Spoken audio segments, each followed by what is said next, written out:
Hello everybody. Today we shall be speaking about Ouija boards. We're going to be speaking a brief history about Ouija boards. Some of the things preparing yourself for Ouija boards. And then finally we'll be talking about how to use an Ouija board. And the ways you can. Okay?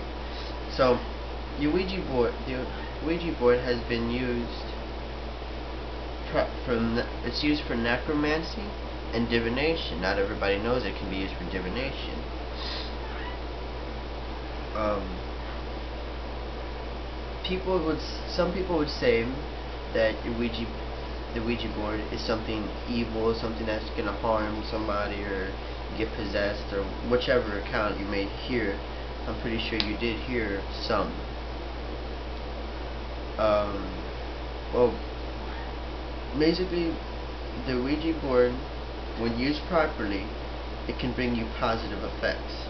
If you use it unwisely, then it will bring you, obviously, negative effects, like using a gun, or a bow and arrow, or a knife, for that meaning. Now, the Ouija board isn't something that's bad. It's not something that you should fear. It's not, but it's also something that should not be used as a toy or just a game. Just like a crystal ball or witchcraft or any other religion, it needs to be taken seriously.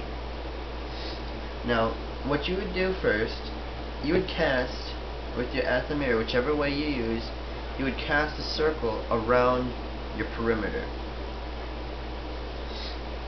You just cast a circle, and also, if you can, it will be more helpful if you draw a circle on the actual floor. You can use chalk, salt, anything, but it would be better if you do. If you can't, then you can't.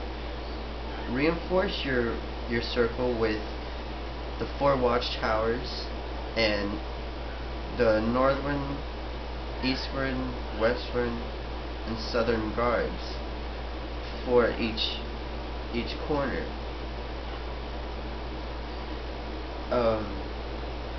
So that's basically what you do with the Ouija board. So once you got your circle cast, it's good to have some water to leave as offering for the spirits, because the spirits do need water. A candle, a lit candle. You should have a lit candle to draw energy from, so that the spirit can draw energy from the burning flame. And of course your Ouija board. Now this Ouija board I made myself. I painted it and everything like that. It's a fantastic piece of work. It's one of my best. So once you have your Ouija board, what I like to do, I like taking a protective herb or something like that. I use rosemary, but if an herb that I recommend most is Solomon's seal. Solomon's seal's herb. And what it is a very highly protective herb. It's used when you do conjuring up spirits and demons and stuff like that. It's so powerful that you can control a demon with that herb.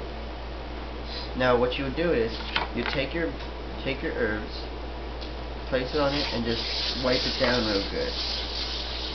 Now if you want it, you can say words like, I cleanse this board, and shall no energy enter this, and so no negative energy enter this room through this board, so mote it be. Right?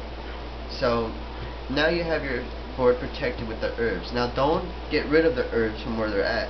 You can brush it off over the letters if you feel it might be trouble, but make sure that the herbs are somewhere on the board. Also what you can do, you can use incense. Now this incense you can use for meditation. You can get one for meditation, channeling, or if you just want, you can use protective. Channeling, I say channeling because when you do Ouija boards, you enter a very slight possession, like trance, just like you would on a crystal ball. So if you use a crystal ball before, you're gonna have the same effects. But only crystal balls show you with your vivid eye. This makes this thing move. So I got dragon's blood for protection, so we're just gonna light that.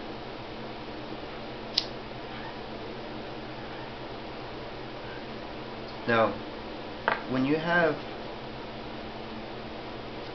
your Ouija board, you gotta think about what you're going to ask, and ask things that you really want to know. Don't ask something like, I don't know, like, will I win the lottery soon, or will I win the lottery one of these days, or will I grow up to be rich?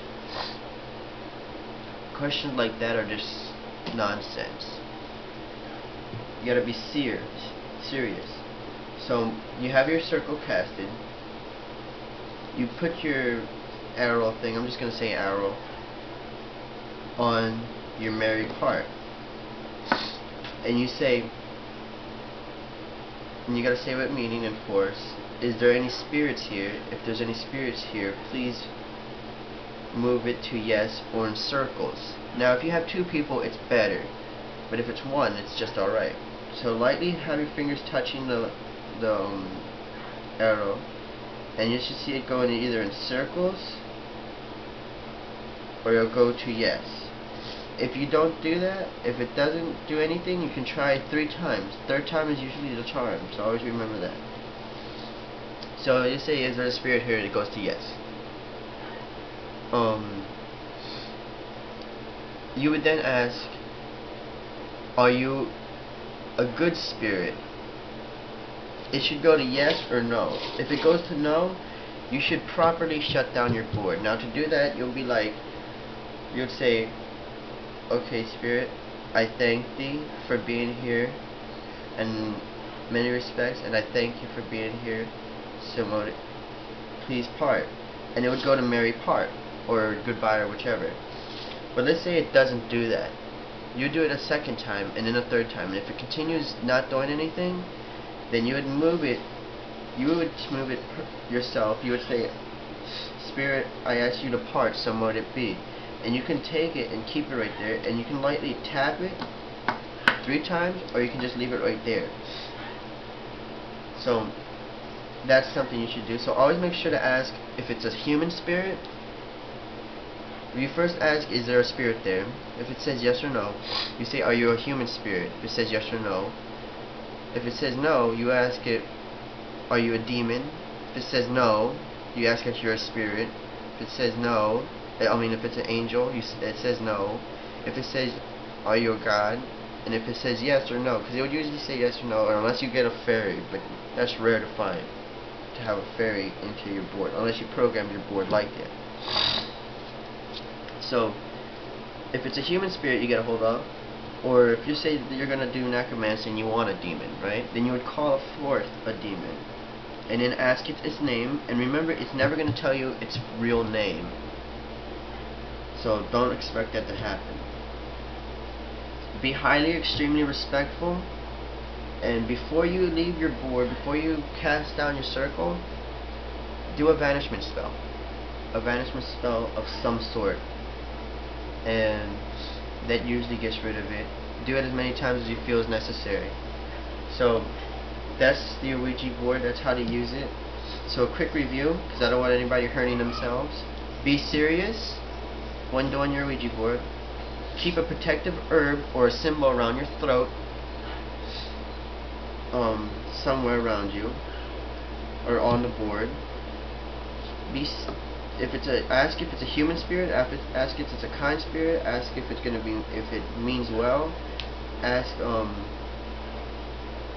and if it's a human spirit, you can ask it what year it is. You can ask it what's its name, and then you can proceed from there to asking it questions. You should not have your necromancy and your Ouija board. I tell you right now, because I've been using this board for like years now. It's highly, highly addictive. It's like a drug. So be mindful of that. Only use it 15 minutes, because it drains you and it drains the spirits. 15 minutes a day. for only once a week. Once a week, no more than that. Because the more you use the board, the more spirits you'll get attracted to it. Okay, so I hope this helped you with any of your questions. So merry meet, merry part, and blessed be.